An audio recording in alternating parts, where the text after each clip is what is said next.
e colocando aqui na mesa o debate sobre o Gabigol, o que ele disse na saída de campo ao ser perguntado sobre a suposta briga dele com o Davi Luiz. Também foi questionado sobre o jogo ser uma virada de chave do time, como no ano passado, quando eliminou o Atlético Mineiro, acabou campeão da Copa do Brasil.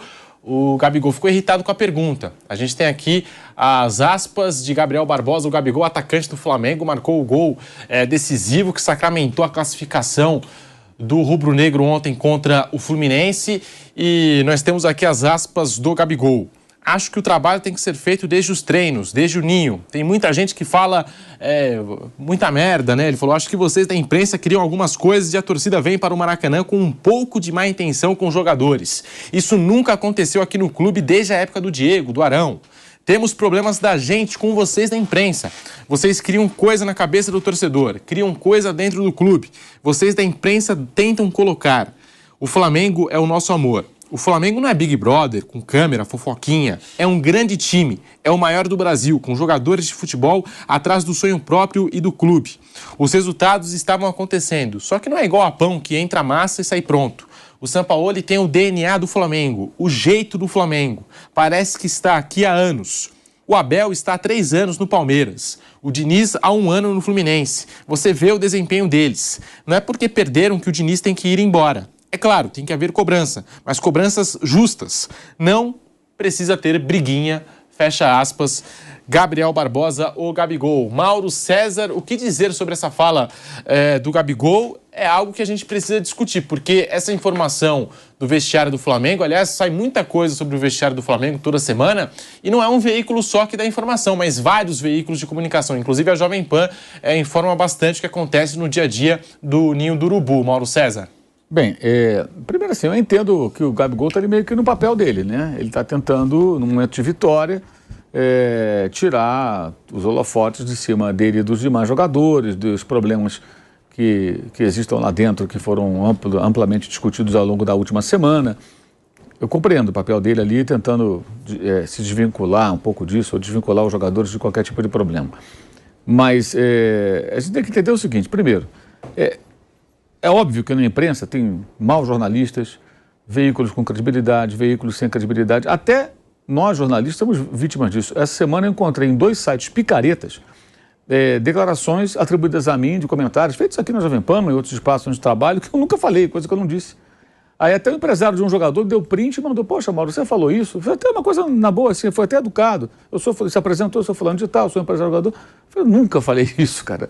Aí, onde você viu isso? Mandou o print. Aí ele mandou o link. Eu falei, pô, você acredita nesse site, amigo? Pô, pelo amor de Deus.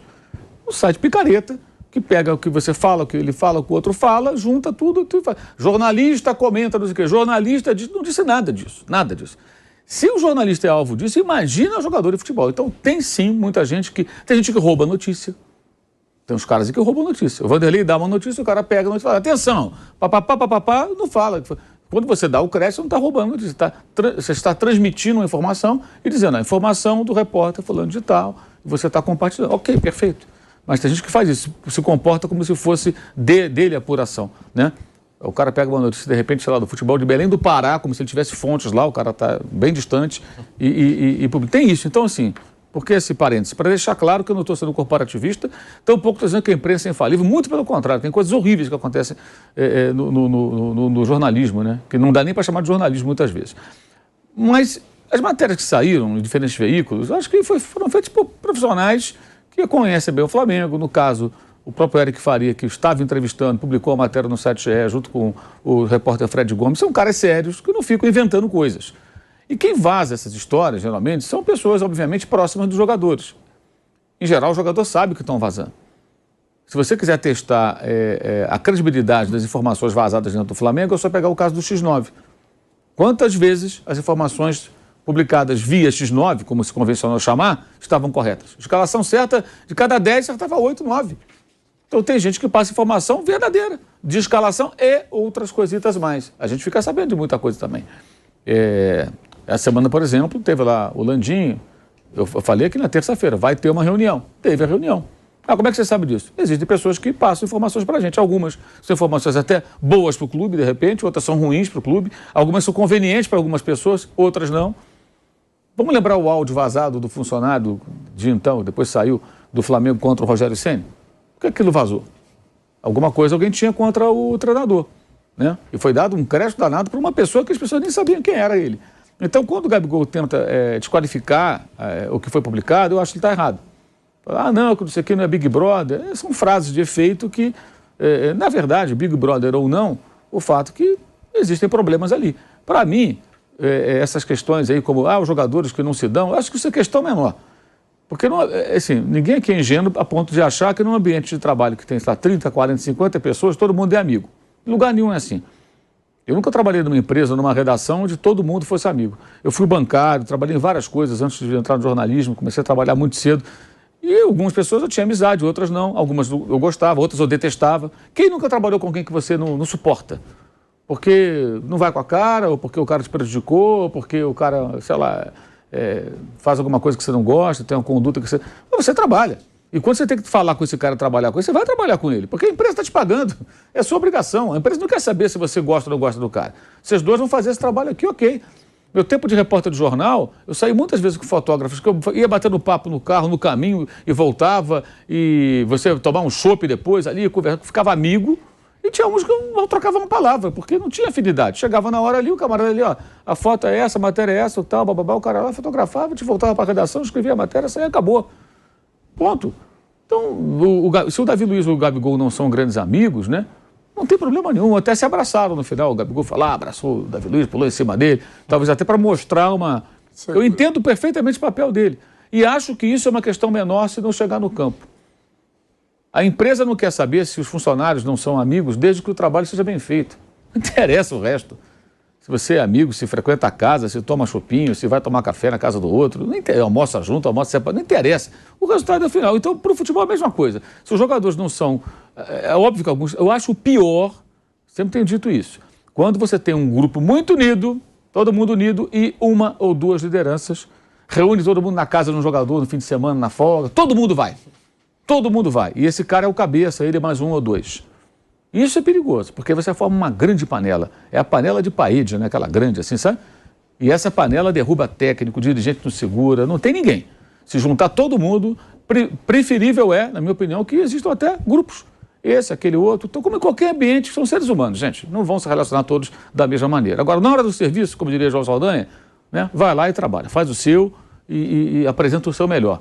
Ontem, por exemplo, o Thiago Maia chorou no final do jogo ali, porque ele tinha sido muito criticado por péssimas atuações.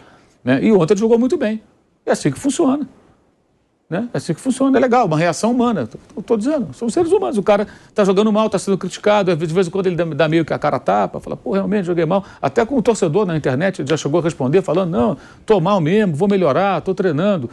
É isso, são situações corriqueiras. Agora, por que tudo isso ganha uma dimensão muito grande em clubes importantes, clubes grandes como o Flamengo nessas horas?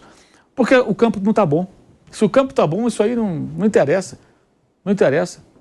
Fica para lá, ninguém está ligando. Agora, quando o time não joga bem, automaticamente vai se esmiuçar as razões pelas quais o time não está bem. Você vai procurar. E aí vai ter sempre gente vazando informações. E essas pessoas, geralmente, são pessoas próximas dos jogadores. Próximas do ponto de vista de afinidade ou próximas fisicamente, trabalham ali dentro junto com eles, estão acompanhando, sabem o que acontece. E ontem, quando o Eric Faria insistiu na pergunta, mas entre vocês tem problema? Na segunda vez que ele perguntou, ele disse, não, ele falou assim, problema temos nós com vocês da imprensa. Mas ele não disse se tem ou não problema entre os jogadores. Ele não falou, não temos problemas entre nós, temos com vocês. Ele só respondeu assim. Então ficou meio nas entrelinhas ali, né? Você pode interpretar de diferentes maneiras. Mas entendo. E assim, e outra coisa que eu acho bizarro, alguns torcedores do Flamengo depois achando que o repórter foi muito bem.